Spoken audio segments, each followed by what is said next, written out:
J'ai quitté le village après un séjour de 3 mois en traversant la frontière à pied avec tous mes objets, enfin beaucoup d'objets et de choses, gros bagages sur le dos. Et j'ai marché jusqu'à la première station d'autobus grec en Grèce et jusqu'à la ville de Castoria, magnifique église byzantine. Il y en avait 6 à Castoria, tout près de la frontière albanaise. J'ai trouvé là des cousins des connaissances, cousins, je sais pas, de mon père.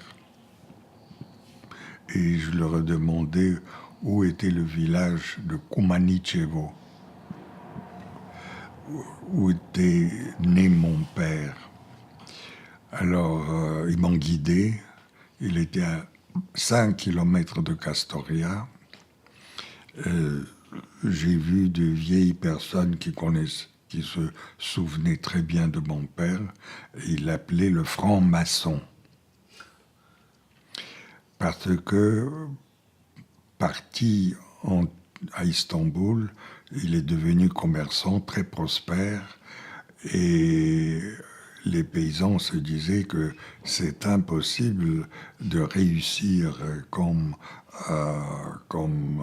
notre cousin sans l'aide des francs-maçons. C'est resté un mystère pour moi, cette affaire de franc-maçonnerie. Alors,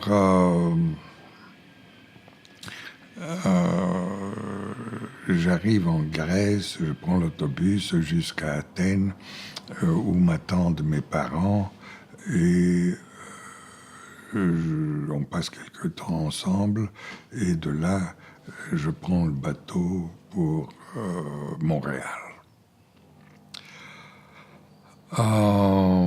J'aurais pu me consacrer entièrement au Balkan et j'aurais fait une autre carrière. Et il y en a certains qui l'ont fait.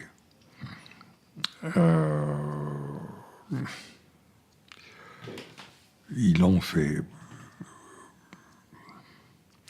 À ce moment arrive le projet MACOS avec Douglas Oliver. Je vous ai parlé de la chose au congrès annuel de l'Association anthropologique américaine. On m'appelle pour me faire travailler, m'embaucher, me faire travailler sur le film ethnographique Esquimau.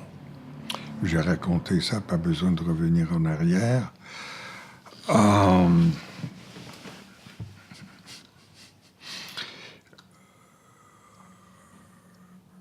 À partir du moment où on a commencé à filmer avec Doug Wilkinson de manière systématique, sans trop gêner les indigènes, nous, on se tenait tranquille derrière la caméra. Moi, j'étais toujours plus ou moins couché par terre pour ne pas être visible sur le champ de tournage, là.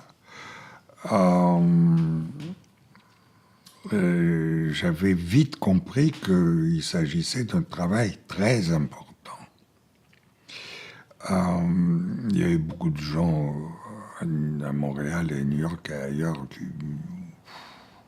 du cinéma. Le cinéma en Amérique, il est loué à l'argent et au sexe. Et donc j'étais corrompu par cette activité et ils ne regardaient pas ça de façon sérieuse, mes collègues à Columbia et à Montréal. Ah, l'intention était tout à fait pédagogique. Comme je vous ai dit la fois dernière, on ne pouvait pas amener tous les étudiants de 10 ans de la 5e de leur salle de cours directe chez les Netsilik dans l'Arctique. Il fallait utiliser le cinéma. Un cinéma nouveau, sans direction, cinéma qui allait capter le vivant, sans interférence, sans intrusion du réalisateur, calmement, tranquillement,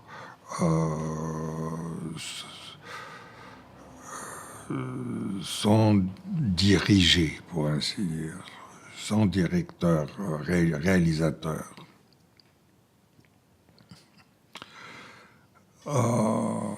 On a fait plusieurs expéditions chez les Esquimaux pour Makos.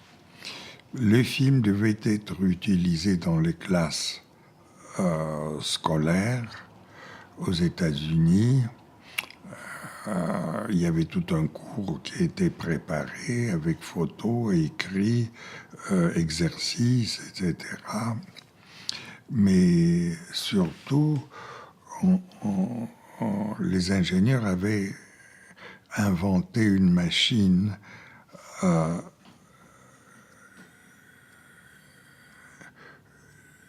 le matériel visuel, les films esquimaux pouvaient être présentés sans arrêt, sous forme de bobines,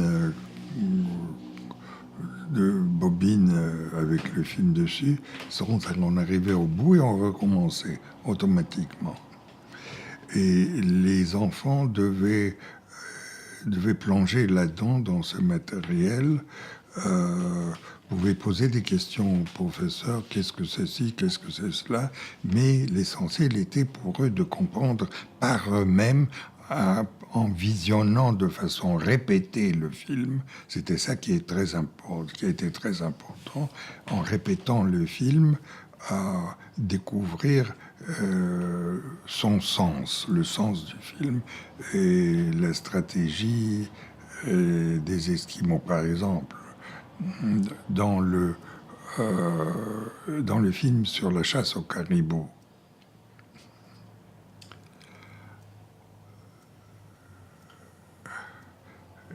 le caribou, petit troupeau, traverse une rivière et s'enfuit en avant.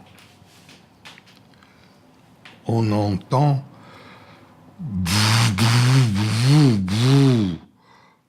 on entend le loup crier. On ne le voit pas, mais on l'entend.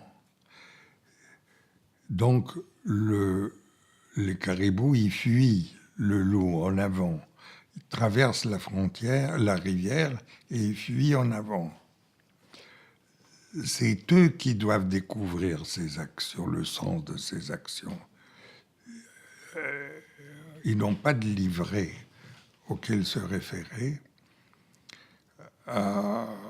Ils n'ont pas de maître pour leur expliquer. C'est eux qui doivent découvrir. Et pourquoi est-ce qu'ils vivent dans la neige, dans l'igloo? Pourquoi? Pourquoi ils ne se construisent pas des maisons comme à Montréal? Voilà. C'est à ces questions-là qu'il fallait répondre. En d'autres termes, c'est eux qui devraient, par leurs propres moyens, découvrir les Esquimaux et donner un sens à leurs actions. Ils devaient rendre leur comportement intelligible. C'était ça le programme Makos. Et ma tâche, là, était de fournir les matériaux vivants qui auraient constitué le fondement du programme Makos, les Esquimaux. Les enfants devraient devait répondre à la question finale, qu'est-ce que c'est qu'un homme? Qu'est-ce qui fait l'homme humain? En regardant les films esquimaux. Est-ce qu'il y a des animaux qui peuvent faire ce que les Esquimaux font? Non. Donc, ils sont humains à pleine, en plein. On avait bien calculé le problème du racisme. Malgré leur gentillesse, leur sourire, leur exotisme, etc., c'était pas des blancs. On filmait, tous nos essais ont été faits dans le... Comment il s'appelait? J'ai oublié, moi j'enseignais les enfants de 10 ans. C'est dans la banlieue de Harvard, vous voyez. Alors...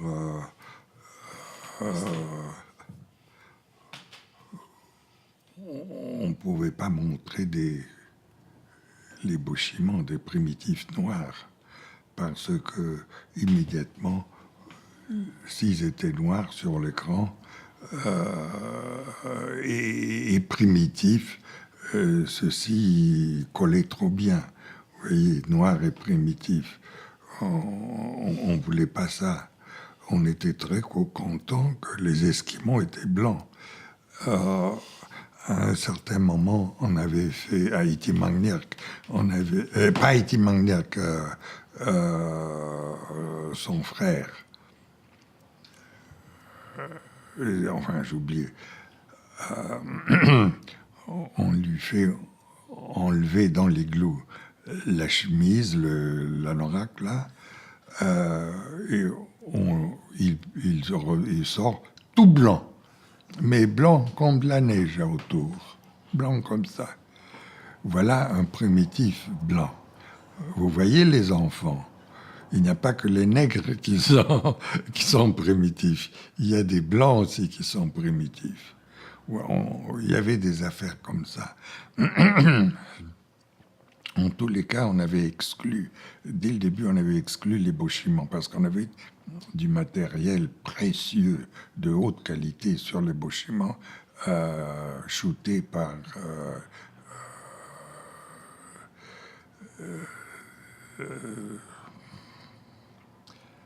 notre collègue pas Timothy H, l'autre. McDougall? Non. C'était avant le temps de McDougall. John Marshall. John Marshall. Lui, ses films sur l'ébauchement étaient merveilleux.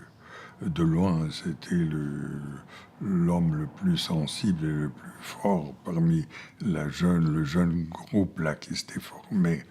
Bob Gardner, Jean Rouch, Timothy H, comment on l'appelait? John Marshall.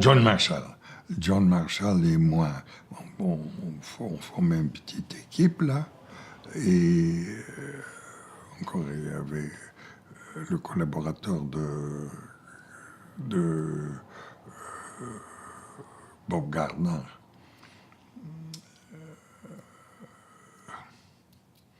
De Harvard aussi. Enfin. Alors, ça va me venir. Vous savez, c'est très désagréable de ne pouvoir pas se souvenir des noms, d'avoir tout perdu.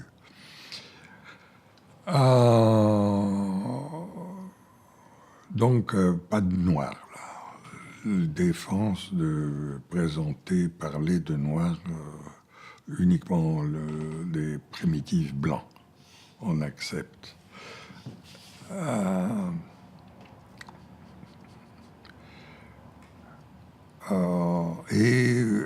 Voilà. Makos, qui veut dire Man a Course of Study.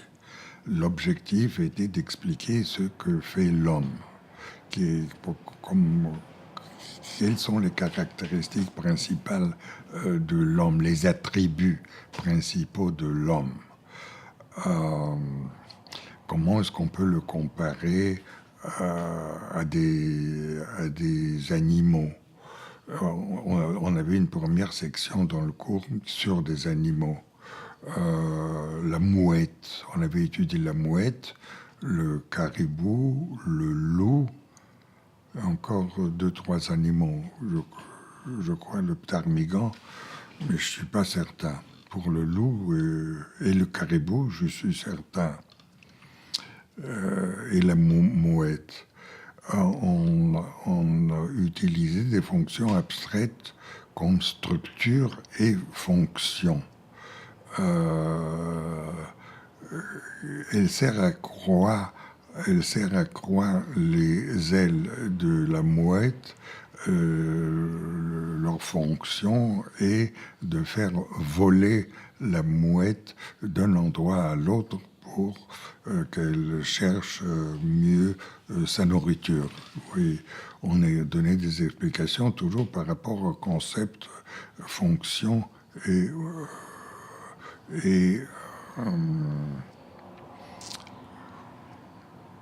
j'oublie et structure.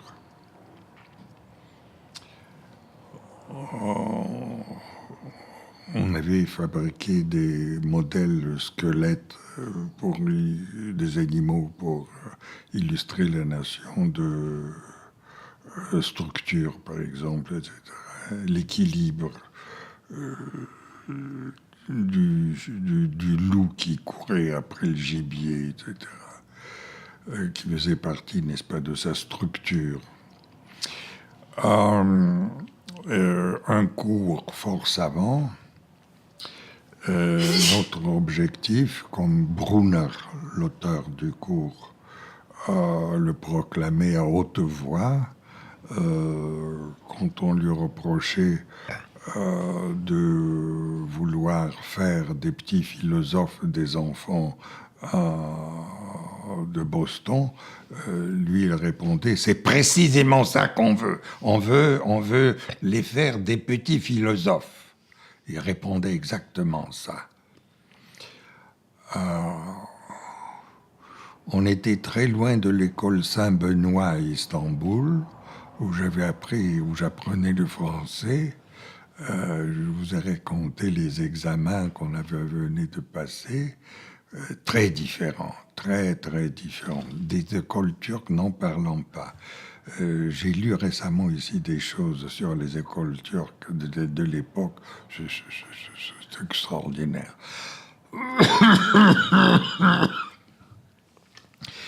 Alors,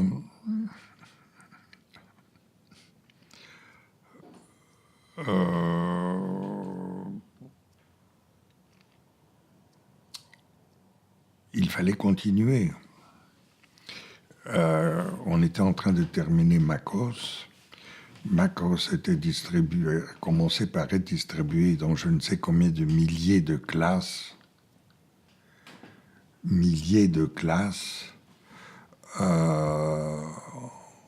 On aimait les films. Dans certains endroits, on n'aimait pas les films.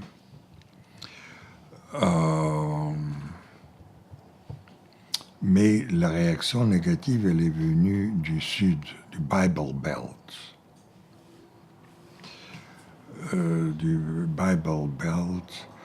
Où il y a eu des manifestations dans les rues, des émissions à la télé, aux radios. Vous avez vu ça dans le film, n'est-ce pas?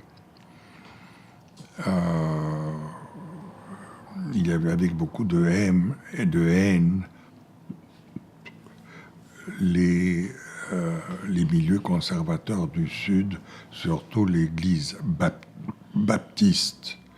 Ils se sont prononcés contre, ils ont commencé des manifestations violentes. C'est en nous critiquant de vouloir corrompre la jeunesse américaine. Vraiment, ils utilisaient tout le temps le terme corruption au lieu de leur apprendre l'histoire de l'Amérique ou de l'Europe, étudier des sauvages dans le Grand Nord. Très dur, très dur. C'était surtout les suprémacistes blancs, le Ku Klux Klan qui menait la guerre.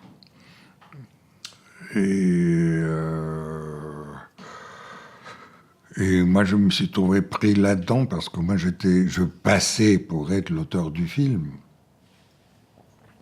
L'auteur des films.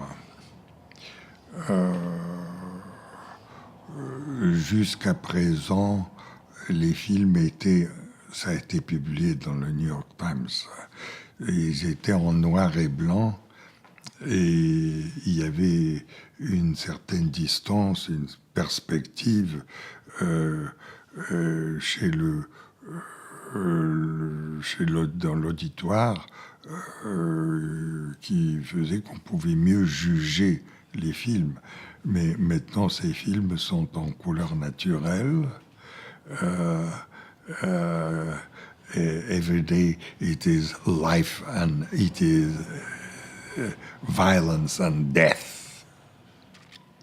Voilà, c'est comme ça que, malgré tout le mal que Jean Rouch avait dit, que les films étaient archi-artificiels, etc., le public américain en a jugé autrement.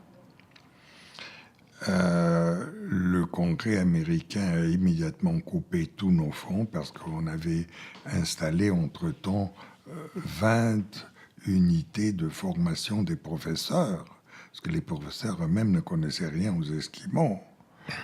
Et moi, j'avais écrit mon livre pour aider les professeurs, les instituteurs, à mieux comprendre l'ethnographie esquimaude qu'ils devaient enseigner aux enfants. C'est comme ça que le livre est né.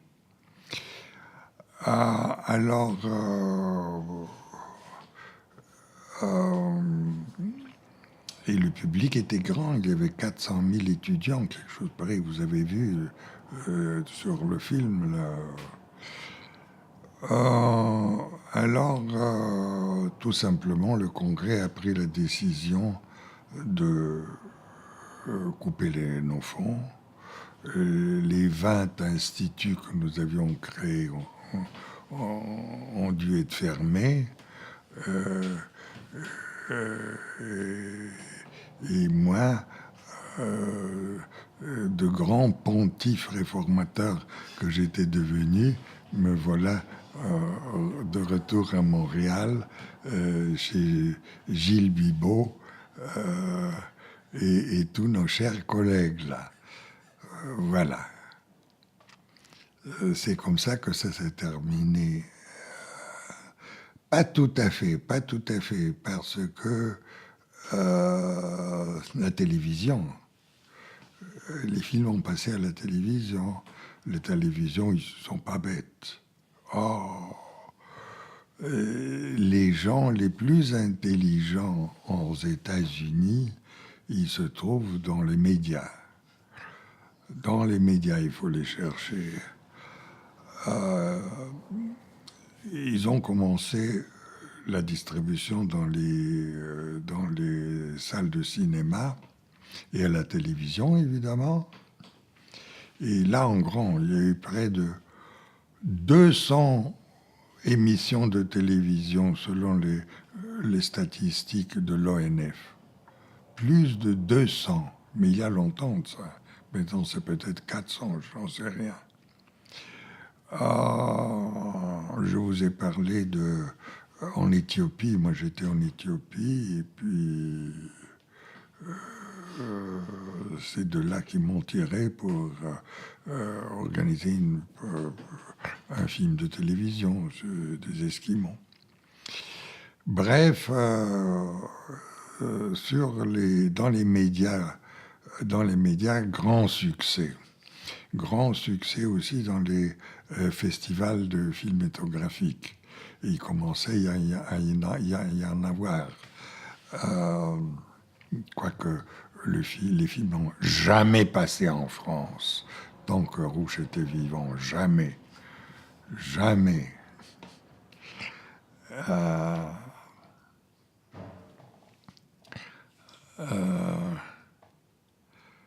J'ai invité Rouch de venir en Bulgarie, il est venu, on a organisé une grande fête pour lui et il m'a confirmé, si je devais écrire quelque chose aujourd'hui sur tes films éthyliques, je répéterais exactement ce que j'ai déjà dit. Il lâchait pas, il lâchait pas. Alors,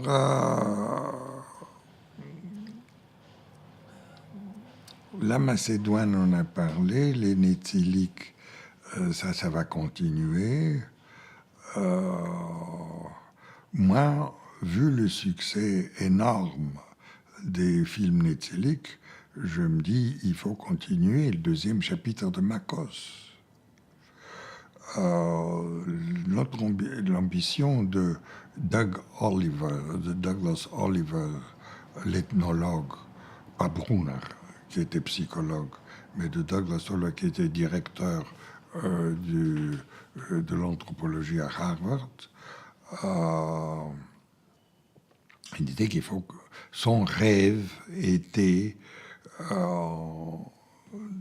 de la classe 1, l'enfant de 6 ans, jusqu'au grand garçon qui termine le high school, leur présenter un panorama anthropologique, l'évolution de l'humanité. C'est pour cela qu'on voulait chasseurs-cueilleurs tout au début, les Esquimaux. Ils étaient pour la classe première destinée. Mais ça n'a pas marché en première. Et c'est Brunner qui était responsable de les déplacer à la 5e parce qu'il voulait leur parler du chamanisme. Il voulait du chamanisme pour les petits-enfants, ça ne voulait rien dire. Chamanisme, alors qu'il avait fait des tests, lui, à la 5e, classe 5e, il commençait un petit peu à comprendre ce que c'est qu'un sorcier, etc. Les affaires de sorcellerie. Et deuxième chapitre, il fallait travailler. On m'encourageait, deuxième chapitre, sur... Afghanistan.